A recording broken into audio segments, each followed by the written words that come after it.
হঠাৎ করে আমার চাচাতো বোন শিউলি আমার সামনে তার জামা কাপড় খুলে পুরো নগ্ন হয়ে যায়। তার এমন কাণ্ড দেখে আমি হতবাক হয়ে গেলাম। সাথে সাথে নিজের চোখ বন্ধ করে বললাম, এসব তুই কি করছিস? আমি তোর ভাই, প্লিজ এমন করিস না। বাসায় কেউ আমাদের এইভাবে দেখলে কি ভাববে? যে যাই ভাবে ভাবুক, তাতে আমার কিছু আসে যায় না। আমি তোকে ভালোবাসি। আমি তোর জন্য সব কিছু করতে পারি। তুই শুধু আমার। দেখ আমার মধ্যে কি নেই। আমি তোকে আমার শরীর দিয়ে দিলাম। শিউলির কথা শুনে আমি তার গালে ঠাস করে একটা থাপ্পড় বসিয়ে দিলাম। থাপ্পড় খেয়ে শিউলি তার জামা কাপড় ঠিক করে নেয় আর খাটের উপরে বসে কান্না করতে শুরু করে দেয়। আমি শিউলিকে বললাম, আমি তোকে নিজের ছোট বোনের মতো দেখি। আর তুই কি না? ছি। আর তুই কি জানিস না আমি স্নেহাকে কতটা ভালোবাসি? আমি তোকে স্নেহার সাথে কোনোভাবেই সহ্য করতে পারি না। আমি চাই তুই শুধুই আমার হয়ে থাক। তুই আমার না হলে আমি তোকে আর কারোর হতে দেব না। এই কথা বলেই শিউলি এবার নিজের ঠোঁটে লিপস্টিক নিজের হাত দিয়ে পুরো ঠোঁটে লেপ্টে দেয় আর তার জামার হাতা টান দিয়ে ছিঁড়ে ফেলে। আমি নির্বাক হয়ে তাকিয়ে রইলাম শিউলির দিকে। আমি বললাম, এসব কি করছিস তুই শিউলি? তোর কি মাথা খারাপ হয়ে গেল নাকি? হুম, আমার মাথা খারাপ হয়ে গেছে। এখন দেখ আমি কি করি। এই কথা বলে শিউলি জোরে জোরে চিৎকার করতে শুরু করে দেয়। শিউলি চিৎকার শুনে সবাই দরজার সামনে চলে আসে। আমি দরজার দিকে এগিয়ে যেতেই শিউলি আমাকে একটা টান মেরে খাটের উপর ফেলে দিয়ে শিউলি দরজা খুলে দেয়। আর দরজা খুলে দেখে আমার আব্বু আম্মু আর শিউলির আব্বু আম্মু দাঁড়িয়ে আছে। শিউলি গিয়ে তার আম্মুকে জড়িয়ে ধরে কান্না করতে শুরু করে দেয়। আর সবাই রুমের দিকে তাকিয়ে দেখে আমি রুমের ভিতরে। সবাই আমার দিকে খারাপ নজরে তাকিয়ে আছে। আমি আমার বাবার কাছে গিয়ে বললাম, আব্বু, আমি কিছু করিনি, বিশ্বাস করো। আমি এই কথা বলার সাথে সাথে আমার আব্বু আমার গালে ঠাস করে একটা থাপ্পড় বসিয়ে দিল। আমি গালে হাত দিয়ে আব্বুর দিকে তাকিয়ে রইলাম আর আমার চোখ দিয়ে টপ টপ করে পানি পড়তে শুরু করে দিল। এই প্রথম আমার আব্বু আমার গায়ে হাত তুললেন। এবার শিউলির আব্বু শিউলির মাথায় হাত রেখে বলল, কিরে মা, কি হয়েছে? ঈশান তোর সাথে কি করেছে? শিউলি মিথ্যা কান্না করতে করতে বলল, আবু, ঈশান ভাইয়া আমাকে বলল তার জন্য এক গ্লাস পানি নিয়ে আসতে। আমি পানি নিয়ে আসতেই ঈশান ভাইয়া রুমের দরজা বন্ধ করে দেয়। এই কথা বলে শিউলি তার বাবাকে জড়িয়ে ধরে কান্না করতে শুরু করে দেয়। আমি শিউলিকে বললাম, দেখ বোন, তুই কেন মিথ্যা কথা বলছিস আমার নামে? তুই সত্যিটা বল সবার কাছে। আমি তোর সাথে কোনো খারাপ কিছু করিনি। শিউলির আম্মু শিরিন বলল, ছি ঈশান, আমি কখনো ভাবতে পারিনি তুমি আমার মেয়ের এত বড় ক্ষতি করার চেষ্টা করবে। আমি তো তোকে সবসময় নিজের ছেলের মতো দেখে আসছি, আর সেই তুই আমার মেয়ের ক্ষতি করার চেষ্টা করলি। তাকে বিশ্বাস করুন, শিউলি মিথ্যে কথা বলছে। আমি শিউলির সাথে কোনো খারাপ কিছু করতে চাইনি। আমি তোকে নিজের ছোট বোনের মতোই দেখি। তাহলে আমি কেন ওর ক্ষতি করার চেষ্টা করব? আমার কথা শেষ হওয়ার আগেই আব্বু আমার কলার টান দিয়ে বলল, তুই কি বলতে চাইছিস? একটা মেয়ে ইচ্ছে করে তার ইজ্জত নিয়ে মিথ্যা কথা বলছে? তোকে নিয়ে একটা সময় আমি আর তোর মা সবার কাছে গর্ব করতাম, আর তুই কিনা? ছি, ভাবতেও আমার নিজের প্রতি ঘৃণা হচ্ছে। হ্যাঁ আব্বু, ও সব মিথ্যা কথা বলছে, বিশ্বাস করো আমাকে। উল্টো ও। আমি আর কিছুই বলতে পারলাম না। আমি এখানেই স্তব্ধ হয়ে গেলাম, কারণ আমি জানি এখন আমি যাই বলি না কেন কেউ আমার কথা বিশ্বাস করবে না। এবার আব্বু একটা লাঠি নিয়ে এসে আমাকে মারতে শুরু করে দেয়। আমার মার খাওয়া দেখে আমার আম্মুর চোখ দিয়ে টপ টপ করে পানি পড়ছে। আমি আর ব্যথা সহ্য করতে না পেরে আব্বুর পা ধরে বললাম, আব্বু, আমি কিছুই করিনি, আমাকে আর মেরো না, আমি আর সহ্য করতে পারছি না। কিন্তু আব্বু আমার কথা কানে না নিয়ে আমাকে মারতেই থাকে। আমি আমার আম্মুর কাছে গিয়ে বললাম, আম্মু, তুমি তো তোমার ছেলেকে খুব ভালো করে জানো। তোমার ছেলে কখনো কোনো মেয়ের সম্মান নষ্ট হবে এমন কিছু করবে না। আম্মু শুধুই নীরবে চোখের পানি ফেলছে, আমার অসহায় মুখের দিকে একটিবার তাকালোও না। আব্বু আমাকে মারতে মারতে একটা সময় গিয়ে সে ক্লান্ত হয়ে যায়, তাও আমাকে মারতে থাকে। আমি মা বাবা বলে চিৎকার করতে থাকি।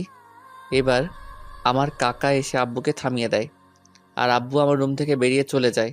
আমি শিউলির দিকে করুণার নজরে তাকিয়ে রইলাম। শিউলি আমার এমন অবস্থা দেখে মুচকি মুচকি হাসতে থাকে। একটু পরে সবাই আমার রুম থেকে বেরিয়ে চলে যায়। আমি ফ্লোরের উপরে পড়ে আছি। এইবার আমাদের পরিচয়টা দিয়ে দেই। আমি ঈশান, মাত্র ইন্টার সেকেন্ড ইয়ারে পড়াশোনা করছি। আমরা দুই ভাই। আমি ছোট, আমার বড় ভাই বাইরে থাকে। শিউলি আমার চাচাতো বোন। আর আমরা সবাই একই বাড়িতে থাকি। এক বাড়িতে আমি, মা বাবা, আমার ভাবি, দাদি আর শিউলির মা বাবা আর শিউলি। শিউলি আমার থেকে 1 বছরের ছোট।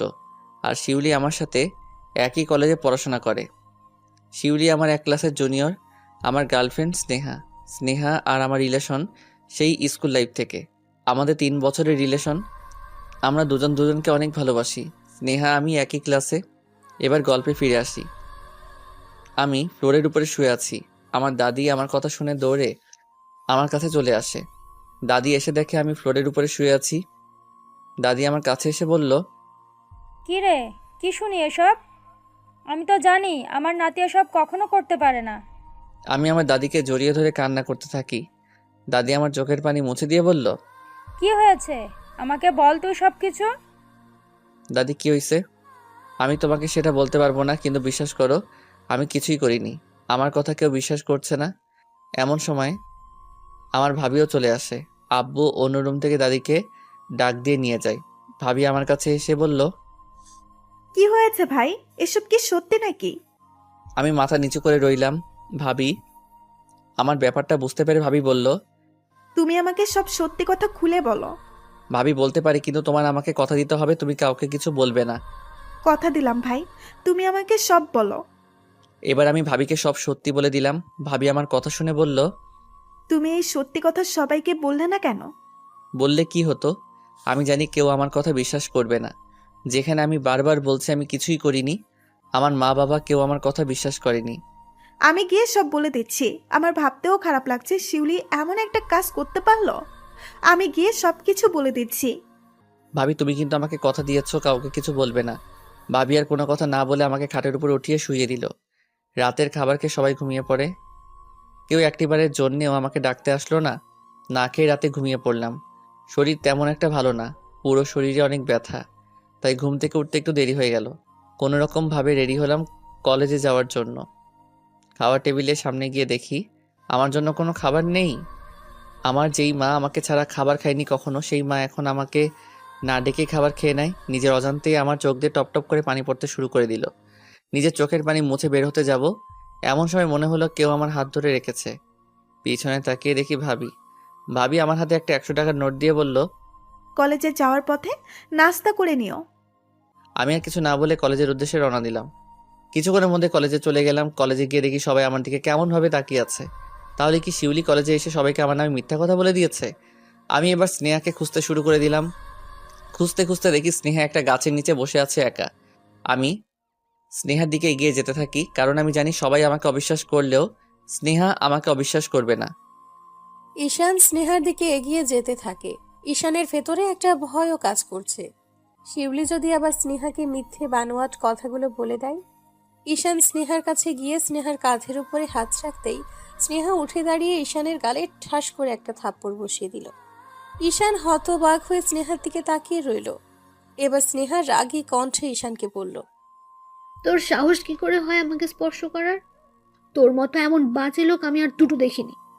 কি বলছো স্নেহা? কি হয়েছে তোমার? এমন করো কেন? স্নেহার গালে হাত দিয়ে বললাম কথাটা। স্নেহা এক ঝটকায় আমার হাত সরিয়ে দিল। হাত সরিয়ে দিয়ে বলল, তুই আবার আমাকে স্পর্শ করিস? তোর মতো নোংরা মানুষ আমাকে স্পর্শ করলে আমার শরীরও নোংরা হয়ে যাবে। তুই কিভাবে পারলি নিজের বোনের সম্মানের দিকে যোগ দিতে? তোর যখন এতই দরকার ছিল আমাকে বলতি, আমি না হয় তোকে সব দিয়ে দিতাম। স্নেহা আমাকে বিশ্বাস করো, শিউলি সব মিথ্যা কথা বলছে। ও আমাকে ফাঁসিয়ে দিচ্ছে। একটা মেয়ের নামে আবার মিথ্যে কথা বলিস তুই? একটা মেয়ে নিজের নামে এমন মিথ্যে কথা বলে? একটা মেয়ে কি নিজের ইজ্জত নিয়ে কথা বলতে পারে? আরে আমি কাকে কি বলছি? তুই আমার সামনে থেকে চলে যা। তোর মুখ আমি আর জীবনে দেখতে চাই না। স্নেহা সবাই আমাকে অবিশ্বাস করেছে। আমি ভেবলাম আমাকে কেউ বিশ্বাস না করলেও তুমি তো অন্তত আমাকে বিশ্বাস করবে। তুমিও সবার মতো আমাকে অবিশ্বাস করলে। তোমার সাথে আমার এতদিনের সম্পর্ক, তুমি আমাকেই চিনলে। আমার সব থেকে বেশি কষ্ট এখন হচ্ছে।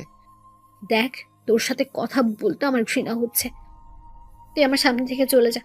আর কোনোদিন আমার সাথে যোগাযোগ করার চেষ্টা করবি না। কোনো চরিত্রহীন লোকের সাথে আমি আর যোগাযোগ রাখতে চাই না। এই কথা বলে স্নেহা চলে যেতে চাইলে আমি আবার স্নেহার হাত ধরে বললাম, স্নেহা আমার কথাটা একটু শুনো প্লিজ। আমি তোর কোনো কথা শুনতে চাই না। এই কথা বলে স্নেহা আবার চলে গেল। আমি কান্না করতে করতে ওখানে বসে গেলাম। কিছুক্ষণ পরে আমি ক্লাসের দিকে হাঁটা শুরু করে দিলাম। ক্লাসের ভিতরে ঢুকতেই সবাই আমার দিকে কেমনভাবে তাকিয়ে আছে। আমি গিয়ে আমার বন্ধু তুহিনের পাশে বসলাম। তুহিন আমাকে বলল, কিরে ঈশান, তোর নামে এসব কি শুনি আমি?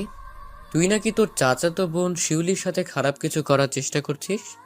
না দোস্ত, সব কিছুই মিথ্যা। শিউলি আমাকে ফাঁসানোর জন্য সবার কাছে মিথ্যা কথা বলেছে। কিন্তু কেন? এরপর আমি সবকিছুই তুহিনকে বললাম। এবার কি করবি তুই? শিউলি যে সবার কাছে বলছে এসব, এখন তো সবাই তোকে খারাপ ভাবছে। আমি বুঝতে পারছি না আমি কি করব। এমন সময় ক্লাসে স্যার চলে আসে। স্যারকে দেখে সবাই দাঁড়িয়ে যায়, আমিও দাঁড়িয়ে যাই। তারপর স্যার সবাইকে বসতে বলে। একটু পরে স্যারের চোখ আমার দিকে পড়তেই স্যার আমাকে দাঁড়াতে দাঁড়াতে বলল, আমিও দাঁড়িয়ে গেলাম। এবার স্যার বলল, ঈশান, তোমাকে আমি মনে করতাম তুমি খুব ভালো ছেলে, কিন্তু তুমি এমন কাজ করবে ভাবতে পারিনি। তোমার মতো ছেলেকে আমরা কিছুতেই কলেজে অ্যালাউ করতে পারি না, বলা যায় না। আবার কখন তুমি কার সাথে বাজে কাজ করার চেষ্টা করো, তুমি এক্ষুনি ক্লাস থেকে বেরিয়ে যাও। স্যারের কথা শুনে আমার চোখ দিয়ে পান বের হতে শুরু করে দিল। এমন সময় ক্লাসে স্যার চলে আসে। স্যারকে দেখে সবাই দাঁড়িয়ে যায়, আমিও দাঁড়িয়ে যাই। তারপর স্যার সবাইকে বসতে বলে। একটু পরে স্যারের চোখ আমার দিকে পড়তেই স্যার আমাকে দাঁড়াতে দাঁড়াতে বলল, আমিও দাঁড়িয়ে গেলাম। এবার স্যার বলল, ঈশান, তোমাকে আমি মনে করতাম তুমি খুব ভালো ছেলে, কিন্তু তুমি এমন কাজ করবে ভাবতে পারিনি। তোমার মতো ছেলেকে আমরা কিছুতেই কলেজে অ্যালাউ করতে পারি না, বলা যায় না। আবার কখন তুমি কার সাথে বাজে কাজ করার চেষ্টা করো, তুমি এক্ষুনি ক্লাস থেকে বেরিয়ে যাও। স্যার প্লিজ আমার সাথে এমন করবেন না। কিছুদিন পরেই আমার পরীক্ষা। আমার এতদিনের পরিশ্রম আমাকে কলেজ থেকে বের করে দিলে সব নষ্ট হয়ে যাবে। সেটা তোমার ব্যাপার, তোমার জন্য তো আমরা আমাদের কলেজের নাম খারাপ করতে পারি না। আর তোমাকে কলেজে রাখাও রিস্ক। যার কাছে নিজের বোনের ইজ্জতের মূল্য নাই, যে নিজের বোনের সতীত্ব নষ্ট করতে চায়, সে তো আবার অন্যদের উপরও নজর দিতে পারে। তুমি এক্ষুনি বের হয়ে যাও, নাহলে তোমাকে ঘাড় ধাক্কা দিয়ে বের করে দেবো। আমি আর কোনো কথা না বলে নিজের ব্যাগ নিয়ে ক্লাস থেকে বের হওয়ার সময় স্নেহার দিকে তাকালাম, কিন্তু স্নেহা আমার দিকে একটিবারও তাকালো না। নিজের অজান্তেই চোখ দিয়ে অঝরে পানি বের হতে শুরু করলো। আমি ক্লাস থেকে বেরিয়ে বাসার দিকে রওনা দিলাম। কিছুক্ষণের মধ্যে বাসায় পৌঁছে গেলাম। সোজা আমার রুমে গিয়ে ব্যাগ রেখে কান্না করতে শুরু করে দিলাম। আমার ভাবি আমার রুমে এসে দেখে আমি কান্না করছি। ভাবি এসে বলল, কি হলো, এত তাড়াতাড়ি চলে আসলে? আমি ভাবির সামনে মাথা নিচু করে বললাম, ভাবি আমাকে কলেজ থেকে বের করে দিছে। কেন? শিউলি আমার জীবনটা শেষ করে দিছে। সবাইকে বলছে আমি নাকি শিউলিকে ধর্ষণ করার চেষ্টা করেছি। আমি কি করব বুঝতে পারছি না। ভাই চিন্তা করো না, সব ঠিক হয়ে যাবে। কিভাবে কি ঠিক হবে? স্নেহা ও আমার সাথে সব সম্পর্ক শেষ করে দিছে। ও আমাকে ভুল বুঝলো, আমার কথা কেউ বিশ্বাস করেনি। আমি শুনলাম তোমার সাথে নাকি শিউলির বিয়ে ঠিক করতেছে। কি? আমি কখনো এই মেয়েকে বিয়ে করব না। দরকার হলে আমি আত্মহত্যা করব, তাও আমি কিছুতেই শিউলিকে বিয়ে করতে পারবো না। পাগল হয়ে গেলে নাকি ঈশান? এসব চিন্তা বাদ দিয়ে হাত মুখ ধুয়ে ফ্রেশ হয়ে নাও, আমি তোমার জন্য খাবার নিয়ে আসছি। এই কথা বলে ভাবি চলে গেল। একটু পরে শিউলি আমার রুমে আসে। শিউলি আমার কাছে এসে বলল, কিরে কেমন দিলাম? ভালোই ভালোই বলেছিলাম, শুনলি না। তুই কেন করলি আমার সাথে এমন? আমার জীবনটা তুই নষ্ট করে দিলি। আমি তো তোর কোনো ক্ষতি করিনি, তাহলে তুই কেন আমার এমন ক্ষতি করলি?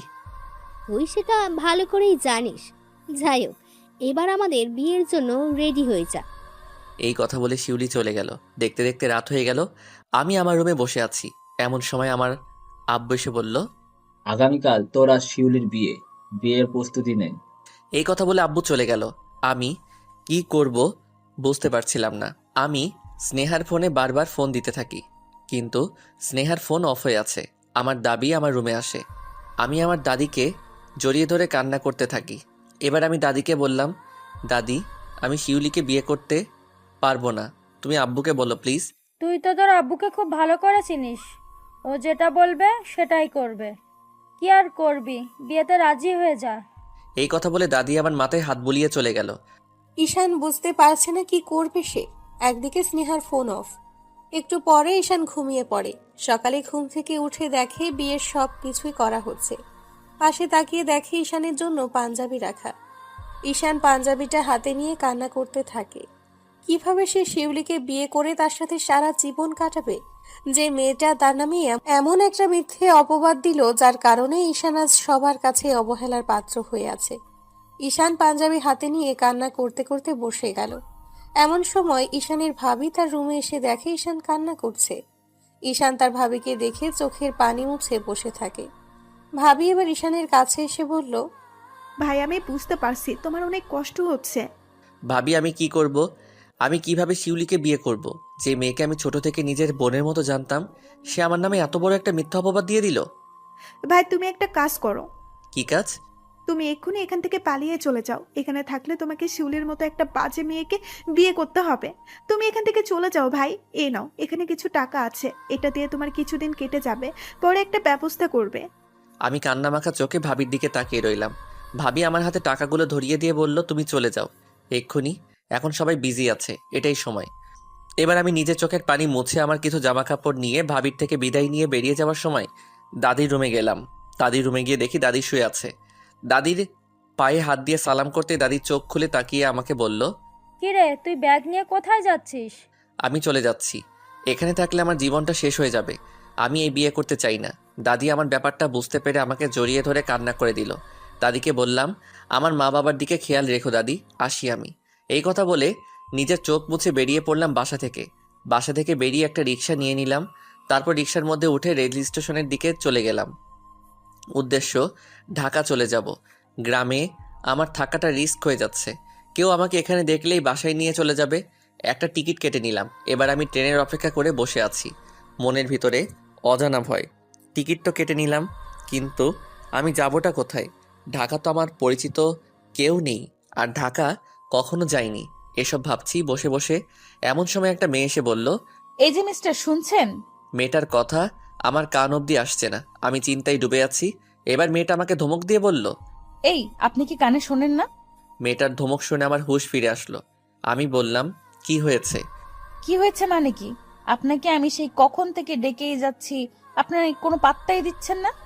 দুঃখিত, আমি খেয়াল করিনি। মন কই থাকে? হ্যাঁ, কতবার ডাকছি আমি। মেয়েটার এত প্রশ্ন শুনে একটু রাগী কণ্ঠে বললাম, কিছু বলবেন? রাগ দেখাচ্ছেন কেন? আজব, আমি আপনাকে রাগ দেখাবো কেন? কি সমস্যা সেটা বলুন আমাকে। আসলে একটা জিনিস জানার ছিল। কি জিনিস বলুন? আমি এখানে নতুন এসেছি, ফ্রেন্ডদের সাথে আসছি, কিন্তু সবাই আমাকে রেখে চলে গেছে। এখানকার কোনো কিছুই আমি চিনি না। যদি বলতেন এখানে টিকিট কাউন্টারটা কোন দিকে। এটা তো এখানে যে কাউকে জিজ্ঞেস করলেই হতো, যে কেউ দেখিয়ে দিত। কিন্তু আমি শুনেছি এখানের মানুষ নাকি খুব খারাপ হয়, আর এখানে নাকি টাকা পয়সা নিয়ে চলে যায়। তাই কাউকে জিজ্ঞেস করার সাহস পাইনি, তাই আপনাকে জিজ্ঞেস করলাম। তা আপনার কি করে মনে হলো আমি ভালো মানুষ? আমিও তো এমনই হতে পারতাম। আরে না, মানুষ দেখলেই আমি চিনতে পারি কে কেমন। আমি জানি আপনি খুব ভালো। আচ্ছা এবার বলুন টিকিট কাউন্টারটা কোন দিকে। এবার আমি মেয়েটাকে টিকিট কাউন্টার দেখিয়ে দিলাম। তারপর আবার চুপচাপ হয়ে বসে রইলাম। কিছুক্ষণের মধ্যে ট্রেন চলে আসে। তারপর আমি ট্রেনে উঠে আমার সিট খুঁজে বের করে বসে রইলাম। জানালার পাশেই পড়েছে আমার সিট। নিজের সিটে বসে বাহিরের দিকে তাকিয়ে রইলাম। হঠাৎ করে একটা মেয়ে কণ্ঠে শুনে তাকাতেই দেখি সেই মেয়েটা আমাকে বলল, আরে আপনি এখানে কি করছেন? দেখছেন না ফুটবল খেলছি? আরে কি বলছেন এসব? আমি দেখি আপনি ট্রেনের ভিতরে বসে আছেন। তো দেখছেন যখন, এত প্রশ্ন কেন করছেন? বাবা, মনে হয় খুব রেগে আছেন। বাই দ্য ওয়ে, আমি নুসরাত। আপনার নাম কি? আমি ঈশান। ও, আপনি যাবেন কোথায়? জানি না, ট্রেন যেই অবধি যায়। এত কথা না বলে চুপচাপ থাকুন। দূর, আপনি যেন কেমন। ঈশান আর কোনো কথা না বলে আবার বাহিরের দিকেই তাকিয়ে রইল। এবার ট্রেন চলতে শুরু করে দিল। ঈশান বাহিরের দিকে তাকিয়ে রইল। এদিকে নুসরাত বারবার ঈশানের দিকে তাকাচ্ছে। নুসরাত বলল, আচ্ছা আপনি চুপচাপ হয়ে থাকেন কেন? কথা বলতে ভালো লাগছে না তাই। ও, বাসা থেকে চলে যাচ্ছেন সেই জন্য মন খারাপ নাকি? না। আপনার ফোনটা একটু দেবেন প্লিজ। কেন? আসলে আমার ফোন অফ হয়ে গেছে, বাসা একটা কল দিব। সবাই হয়তো আমার জন্য চিন্তা করছে। আমি আর কোনো কথা না বলে ফোন বের করে নুসরাতের হাতে দিয়ে দিলাম। তারপর সে কলে কথা বলতে শুরু করে দিল। কথা বলে আবার আমার ফোন আমার হাতে দিয়ে দিল। আচ্ছা ঢাকাতে কি আপনার কোনো আত্মীয় আছে? না। ও, আপনি থাকবেন কোথায়? তাও জানি না, দেখি আগে তো ঢাকা যাই, তারপর একটা ব্যবস্থা হয়ে যাবে। আচ্ছা আপনার পরিবারে কে কে আছে? আমার পরিবারে সবাই আছে। আচ্ছা আপনি কি চুপচাপ থাকতে পারেন না? কখন থেকে আমাকে প্রশ্ন করেই যাচ্ছেন, একটু চুপ থাকেন প্লিজ। নুসরাত আর কোনো কথা না বলে এবার চুপচাপ কিছুক্ষণ বসে রইল। যে মেয়ে কথা ছাড়া থাকতে পারে না সেই মেয়েকে চুপ করিয়ে রাখা তো আর সম্ভব নয়। নুসরাত আবার বলল, আচ্ছা, একটা কথা বলার ছিল। এবার আমি নুসরাতের দিকে চোখ রাঙিয়ে তাকাতেই নুসরাত ভয় বলল, না থাক, কিছু বলার নেই। এবার নুসরাত মনে মনে ঈশানকে বকা দিতে থাকে। কিছুক্ষণ পরে ট্রেন একটা স্টেশনে গিয়ে থামে লাঞ্চ ব্রেকের জন্য। সবাই একে একে ট্রেন থেকে নেমে যেতে থাকে। ঈশানও নামতে যাবে, এমন সময় ঈশান তাকিয়ে দেখে নুসরাত বসে আছে। ঈশান বলল, লাঞ্চ করবেন না? না, আমার খিদে নাই, আপনি গিয়ে খেয়ে আসুন। ও আচ্ছা, ঠিক আছে, আমি গেলাম। এই কথা বলে আমি ট্রেন থেকে নেমে গিয়ে হাত মুখ ধুয়ে একটা খালি টেবিলে এসে বসলাম। এর মধ্যে নুসরাত এসে আমার সামনে বসলো। কি ব্যাপার, নেমে চলে আসলেন কেন? আসলে আমার খুব খিদে পেয়েছে, কিন্তু সমস্যা হচ্ছে আমার কাছে টাকা নেই। যা ছিল সব টাকার টিকিট কেটে ফেলেছি। ট্রেন স্টেশনে আমাকে নিতে লোক আসবে। এখন আপনি আমার টাকাটা দিয়ে দেন, আমি ওখানে গেলে দিয়ে দিব। ঠিক আছে। এবার দুজনে খাওয়া দাওয়া করে ট্রেনে উঠে বসে। আবার ট্রেনের উপরে উঠে নিজের সিটের উপরে গিয়ে বসে। ট্রেনের মধ্যে উঠে ঈশান বাহিরের দিকে তাকিয়ে থাকে। নুসরাত এবার ঈশানকে বলল, চিন্তা করতে হবে না, আমি ট্রেন থেকে নেমে আপনার টাকা দিয়ে দেব। ঈশান মনে মনে বলতে থাকে, কি মেয়ের পাল্লাই পড়লাম রে, মেয়েটা একটু চুপচাপ থাকতে পারে না? একটা মানুষ কিভাবে এত কথা বলতে পারে? এমন সময় ভাবি কল দিল। তাড়াতাড়ি করে ফোন রিসিভ করলাম। ভাবি বলল, ঈশান, ঢাকা পৌঁছে গেছো নাকি? না ভাবি, এখনো ট্রেনে আছি, কিছুক্ষণের মধ্যেই পৌঁছে যাব। আচ্ছা, সাবধানে থেকো, তোমাকে সবাই খুঁজাখুঁজি করছে, অনেক ঝামেলা হচ্ছে এখানে। আর হ্যাঁ, আমি তোমাকে লুকিয়ে ফোন দিয়েছি, ঢাকা পৌঁছে আমাকে ফোন দিবে। আর যদি কোনো টাকার প্রয়োজন হয় আমাকে অবশ্যই বলবে, একদম লজ্জা পাবে না ভাই, ঠিক আছে? আচ্ছা ঠিক আছে। রাখলাম এখন, ভালো থেকো। ভাবি, আব্বু আম্মু দাদি সবাই কেমন আছে? সবাই ভালো আছে, তোমাকে তাদের নিয়ে চিন্তা করতে হবে না। রাখলাম ভাই, আল্লাহ হাফেজ। এবার ঈশান মোবাইলে গান ছেড়ে দিয়ে কানে ইয়ারফোন লাগিয়ে গান শুনতে থাকে। কিছুক্ষণের মধ্যে ট্রেন ঢাকায় পৌঁছে যায়। নুসরাত আগে ট্রেন থেকে নেমে যায়। ঈশান একটু পরে ট্রেন থেকে নেমে দেখে নুসরাত নেই। ঈশান একটা মুচকি হাসি দিয়ে হাঁটতে শুরু করে দেয়। মনের ভেতর ভয়, নতুন জায়গা, রাস্তাঘাট কিছুই চিনে না। যেদিকে তাকায় সেদিকেই শুধু বড় বড় দালান কোঠা। ঈশান হাঁটতে হাঁটতে ক্লান্ত হয়ে পড়ে, আবার খিদেও পেয়েছে। তাই সে একটা ছোটখাটো খাওয়ার হোটেল খুঁজে বের করে খাবার খেয়ে নেয়। রাত হয়ে গেল, এখন সে কোথায় থাকবে সেই চিন্তাও মাথায় ঘুরপাক খাচ্ছে। সে যে একটা বাসা নিবে সেই টাকাও তার কাছে নেই। ঈশান হাঁটতে হাঁটতে একটা ছোট টেবিল দেখতে পায়। এতক্ষণে ঢাকা শহর খালি হয়ে গেছে, রাস্তায় কোনো মানুষ নেই, নেই কোনো গাড়ি। ঈশান আর কোনো উপায় না পেয়ে টেবিলের উপরে ব্যাগ রেখে সে ওখানেই ঘুমিয়ে পড়ে। কিন্তু কিছুক্ষণের মধ্যেই তার ঘুম ভেঙে যায়। ঈশান চোখ খুলে তাকিয়ে দেখে কয়েকজন মাতাল তার সামনে দাঁড়িয়ে আছে। ঈশান তাদের দেখে একটু ভয় পেয়ে যায়। এবার ঈশান মোবাইলে গান ছেড়ে দিয়ে কানে ইয়ারফোন লাগিয়ে গান শুনতে থাকে। কিছুক্ষণের মধ্যে ট্রেন ঢাকায় পৌঁছে যায়। নুসরাত আগে ট্রেন থেকে নেমে যায়। ঈশান একটু পরে ট্রেন থেকে নেমে দেখে নুসরাত নেই। ঈশান একটা মুচকি হাসি দিয়ে হাঁটতে শুরু করে দেয়। মনের ভেতর ভয়, নতুন জায়গা, রাস্তাঘাট কিছু চিনে না। যেদিকেই তাকায় সেদিকেই শুধু বড় বড় দালান কোঠা। ঈশান হাঁটতে হাঁটতে ক্লান্ত হয়ে পড়ে, আবার খিদেও পেয়েছে। তাই সে একটা ছোটখাটো খাওয়ার হোটেল খুঁজে বের করে খাবার খেয়ে নেয়। রাত হয়ে গেল, এখন সে কোথায় থাকবে সেই চিন্তাও মাথায় ঘুরপাক খাচ্ছে। সে যে একটা বাসা নিবে সেই টাকাও তার কাছে নেই। ঈশান হাঁটতে হাঁটতে একটা ছোট টেবিল দেখতে পায়। এতক্ষণে ঢাকা শহর খালি হয়ে গেছে, রাস্তায় কোনো মানুষ নেই, নেই কোনো গাড়ি। ঈশান আর কোনো উপায় না পেয়ে টেবিলের ওপরে ব্যাগ রেখে সেখানেই ঘুমিয়ে পড়ে। কিন্তু কিছুক্ষণের মধ্যেই তার ঘুম ভেঙে যায়। ঈশান চোখ খুলে তাকিয়ে দেখে কয়েকজন মাতাল তার সামনে দাঁড়িয়ে আছে। ঈশান তাদের দেখে একটু ভয় পেয়ে যায়। একজন মাতাল বলল, কিরে, তোর বাসা কোথায়? বাসায় না গিয়ে এখানে কি করিস? ঢাকা শহরে আমার কেউ নেই, আমি আজকে প্রথম ঢাকা আসছি, তেমন কিছুই চিনি না। কোনো বাসা না পেয়ে এখানেই ঘুমিয়ে আছি। একজন একজনের দিকে তাকিয়ে মুচকি মুচকি হাসতে থাকে। তারা মনে মনে ভাবছে একটা মুরগি পেয়ে গেলাম। একজন বলল, তোর ব্যাগের ভিতর কি আছে, বের কর। ভাই, আমার ব্যাগে জামা কাপড় ছাড়া আর কিছুই নেই। একজন একটা চাকু বের করে বলল, তোর কাছে কি কি আছে সব আমাদের দিয়ে দে। চাকু দেখে আমি একটু ভয় পেয়ে গেলাম। আমি তাদের কাছে হাত জোর করে কান্না মাখা গলায় বললাম, দেখুন, আমি এখানে নতুন, আর আমি বাসা থেকে পালিয়ে আসছি। তাদের মধ্যে একজন সবাইকে থামিয়ে দিয়ে বলল, তুই পালিয়ে আসলে কেন? বাসায় কি কোনো সমস্যা হয়েছে? এবার আমি সব ঘটনা তাদেরকে খুলে বললাম। একজন আমার কথা শুনে চোখের পানি পড়তে শুরু করে। সে আমাকে বলল, তোমার মতো আমিও পরিবারে অবহেলা পেয়ে আজ বাড়ি ছাড়া হয়েছি। তোমার কষ্ট আমি বুঝতে পারছি। রাতের খাবার খেয়েছো? জি ভাই। শোনো, এখানে কোনো সমস্যা হলে আমাকে জানাবে, ঠিক আছে? আর এই নাও, এখানে কিছু টাকা আছে, তোমার কাজে লাগবে। আমি আসি। আমার হাতে কিছু টাকা দিয়ে চলে গেল। আমি আবার ওখানেই ঘুমিয়ে পড়ি। গাড়ির শব্দ শুনে আমার ঘুমটা ভেঙে যায়। চোখ খুলে দেখি সকাল হয়ে গেছে, কিন্তু আমার ব্যাগটা আর নেই। আশেপাশে আমার ব্যাগ খুঁজতে থাকি, কিন্তু ব্যাগ খুঁজে পাচ্ছি না। আমার আর বুঝতে বাকি রইল না যে কেউ নিয়ে গেছে আমার ব্যাগ। এবার হাঁটতে শুরু করে দিলাম। এখন আমার কাছে গায়ের জামা কাপড় ছাড়া আর কিছুই নেই। একটা দোকানে গিয়ে নাস্তা করলাম। নাস্তা শেষ করে আবার হাঁটতে শুরু করে দিলাম অজানা পথের উদ্দেশ্যে। একটু সামনে যেতেই দেখি একটা বাচ্চা ছেলে ফুটবল নিয়ে খেলা করছে রাস্তার মধ্যে। হঠাৎ করে দেখি একটা গাড়ি খুব দ্রুত গতিতে ছুটে আসছে। আমি বাচ্চাকে কয়েকটা ডাক দিলাম, কিন্তু সে খেলা করেই যাচ্ছে। আমি আর কোনো চিন্তা না করে এক দৌড় দিলাম। গাড়িটাও বাচ্চাটার খুব কাছে চলে আসে। আমি তাড়াতাড়ি করে বাচ্চাটাকে রাস্তার সাইডে নিয়ে যেতেই আমি ধাক্কা খেলাম একটা পিলারের সাথে।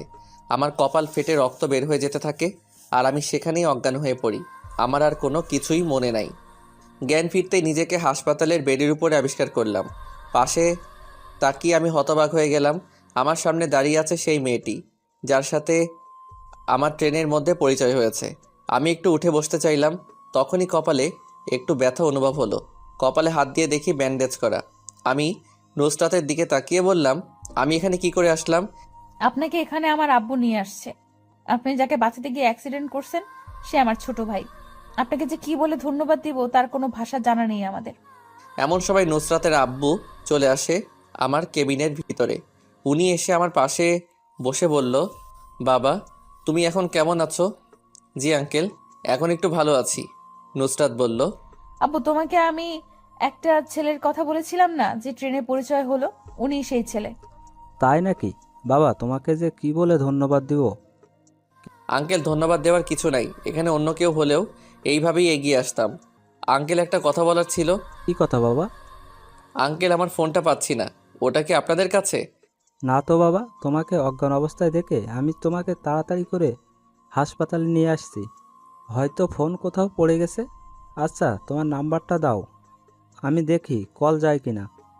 এবার আমি নাম্বার দিয়ে দিলাম। আঙ্কেল ফোন দিয়ে দেখে নাম্বার ওয়াপ। বুঝতে বাকি রইল না যে মোবাইলটা কেউ নিয়ে গেছে। মন খারাপ করে বসে রইলাম আমি। আঙ্কেল বলল, বাবা চিন্তা করো না, আমি তোমাকে একটা নতুন ফোন আর সিম কিনে দিব। আঙ্কেল আমার সিমটা দরকার ছিল, ওখানে সবার নাম্বার ছিল। এখন আমি বাড়ির সবার খোঁজ কিভাবে নেব? বাবা বুঝতে পারছি আমি। আচ্ছা, তুমি যাবে কোথায়? ঢাকা? তুমি কার কাছে আসছো? আমি মাথা নিচু করে বসে রইলাম। আঙ্কেল আবার বলল, কি হলো বাবা? আঙ্কেল এখানে আমার কেউ নেই, আমি এখানে নতুন এসেছি। আমার একটা সমস্যা হয়েছে, আর কাল রাতে আমার ব্যাগ নিয়ে চলে গেছে। ও আচ্ছা, তা বাসায় কি সমস্যা হয়েছে বলা যাবে? আসলে আঙ্কেল আমাকে মিথ্যা অপবাদ দিয়েছে। আমার পরিবারের অবহেলা সহ্য করতে না পেরে আমি বাসা থেকে বের হয়ে গেলাম। এবার আঙ্কেল আর নুসরাতকে সব কিছু খুলে বললাম। আমার কথা শুনে নুসরাত আর তার বাবার চোখে পানি চলে আসলো। আঙ্কেল আমাকে বলল, তাহলে তুমি এখন থাকবে কোথায়? নুসরাত বলল, বাবা, ওনাকে আমাদের বাসায় নিয়ে গেলে কেমন হয়? বাসা তো খালিই পড়ে আছে। ঠিক কথা বলেছিস। তাহলে বাবা, তুমি আমাদের সাথে বাসায় চলো। আঙ্কেল আমার জন্য আপনাদের বাসায় সমস্যা হতে পারে। কোনো সমস্যা হবে না, তুমি আমাদের সাথে চলো। তুমি গেলে সবাই আরও অনেক বেশি খুশি হবে। এবার আমি রাজি হয়ে গেলাম। আঙ্কেলের কথা শুনে আমি রাজি হয়ে গেলাম তাদের বাসায় যাওয়ার জন্য। কিন্তু খুব ভয় হচ্ছে, কারণ অনেক দিন ধরেই আমার সাথে কোনো কিছুই ঠিক হচ্ছে না। ওখানে গিয়ে আবার কোন বিপদে পড়ি। মনের ভিতরে থাকা সব ভয় বাদ দিয়ে তাদের সাথে রওনা দিলাম। হাসপাতাল থেকে বেরিয়ে একটা রিক্সা নিয়ে আমাকে একটা বাসার সামনে নিয়ে চলে গেল। বাসার সামনে গিয়ে দরজার কলিং বেলে চাপ দিতে একটা মহিলা এসে দরজা খুলে আমাদের ভিতরে নিয়ে গেল। মহিলা প্রথমে আমাকে খেয়াল না করলেও পরে খেয়াল করে বলল, এই ছেলেটা কে? আঙ্কেল বলল, আরে তোমাকে একটা ছেলের কথা বলেছিলাম না, ও সেই ছেলে যে আমাদের ছেলে নয়নকে গাড়ি অ্যাক্সিডেন্ট থেকে বাঁচালো। ও আচ্ছা, বাবা তুমি দাঁড়িয়ে আছো, এখানে বসো, আমি গিয়ে তোমার জন্য নাস্তা নিয়ে আসছি। আঙ্কেল বলল, এত তাড়াহুড়ো করার কিছু নেই, ও আজ থেকে এখানেই থাকবে। আমাদের ছেলের মতো। আঙ্কেলের কথা শুনে আন্টি একটা মিষ্টি হাসি দিয়ে বলল, তাহলে তো ভালোই হলো। তাদের এসব দেখে আমার চোখে পানি চলে আসলো। যেখানে আমার পরিবারের কেউ আমাকে বিশ্বাস করেনি, যারা আমাকে জন্ম দিয়েছে তারা আমাকে অবিশ্বাস করেছে, আর এখানে এনারা আমাকে ভালোভাবে চিনেও না, আর সবাই আমার কত খেয়াল রাখছে। এসব ভাবতে ভাবতে আমার চোখ থেকে পানি গড়িয়ে পড়লো। আন্টি আমার চোখের পানি দেখে বলল, বাবা তুমি কান্না করছো কেন? কি হয়েছে তোমার? আন্টি এটা কোনো কষ্টের কান্না না, আসলে যেখানে আমার পরিবার আমাকে বিশ্বাস করেনি, সেখানে আমি আপনাদের কাছে অপরিচিত হয়েও আপনার কিভাবে আমাকে আপনাদের পরিবারের একজন করে রেখেছেন। কান্না করো না বাবা, তুমি যাও হাত মুখ ধুয়ে আসো, আমি তোমাদের জন্য খাবার নিয়ে আসছি।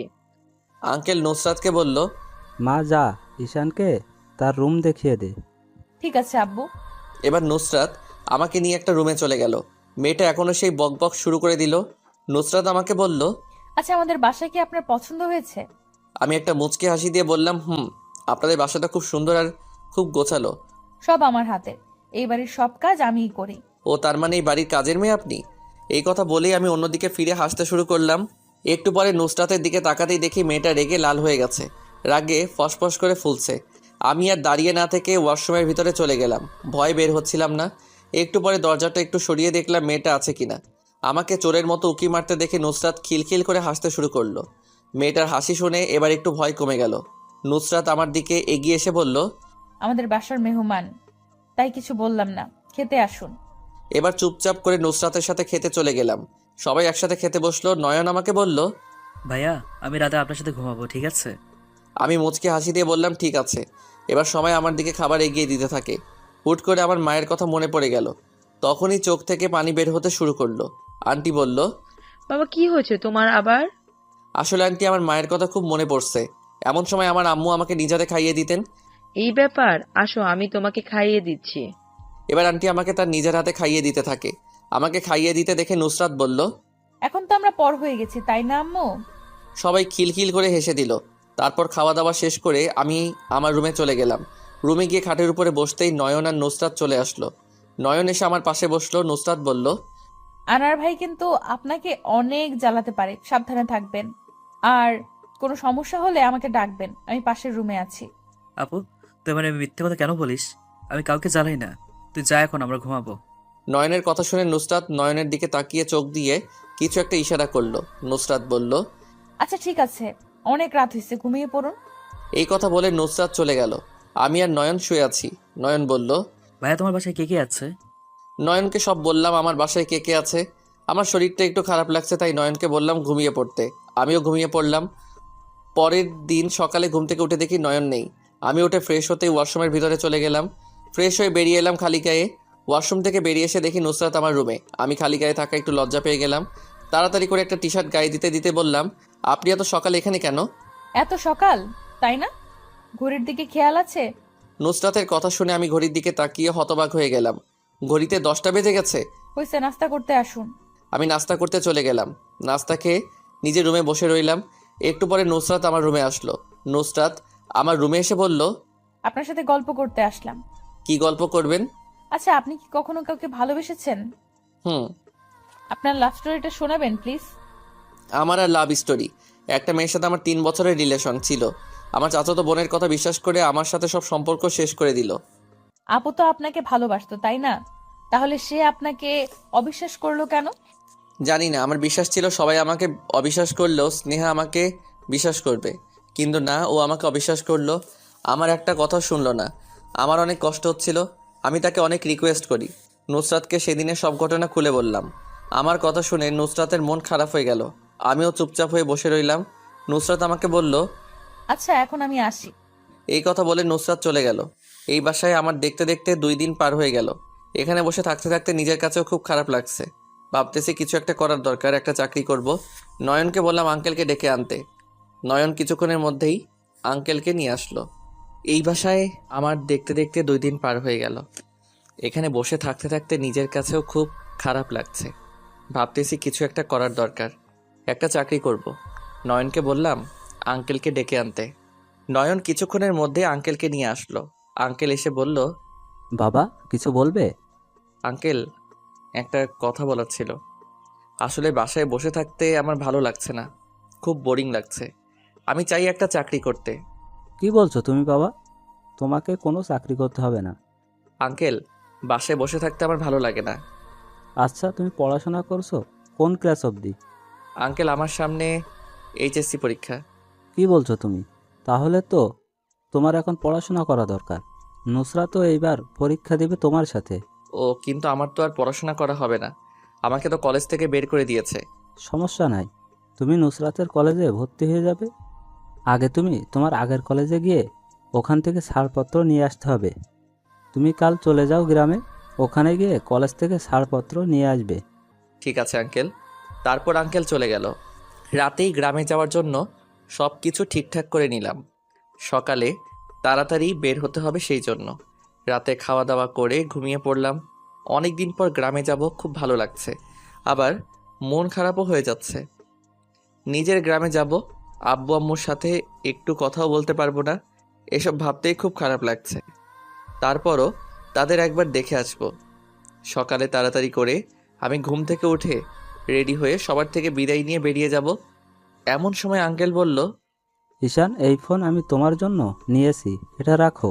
আর ভিতরে একটা সিম আছে, কোনো সমস্যা হলে আমাকে জানাবে, আমার নাম্বার সেভ করা আছে। ধন্যবাদ আঙ্কেল।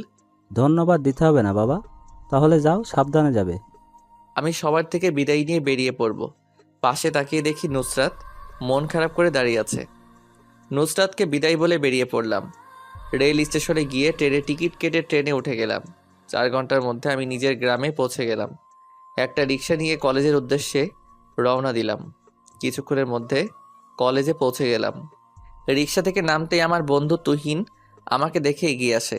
তুহিন আমার কাছে এসে আমাকে জড়িয়ে ধরে বলল, কিরে, এতদিন কোথায় ছিলি তুই? আর তোর ফোন বন্ধ কেন? তোর কোনো খোঁজ খবর নেই। আসলে দোস্ত, আমার ফোনটা হারিয়ে গেছে, তাই কারোর সাথে কোনো যোগাযোগ করতে পারিনি। এতদিন কোথায় ছিলি সেটা তো বল আগে। এবার আমি তুহিনকে সব ঘটনা খুলে বললাম। তুহিন আমার কথা শুনে বলল, যাক, ভালোই হলো। এখন কি এখানে একবারে চলে আসলি নাকি? না রে, আজকেই আমার চলে যাব। কলেজে আসলাম, কিছু কাজ ছিল। কি কাজ? আসলে ছাড়পত্র নিতে আসছি। ঢাকা কলেজে ভর্তি হব, তাই কলেজ থেকে ছাড়পত্র নিতে আসলাম। বুঝলাম। দোস্ত, বাড়িতে সবাই কেমন আছে? মা, বাবা, ভাবি আর দাদি?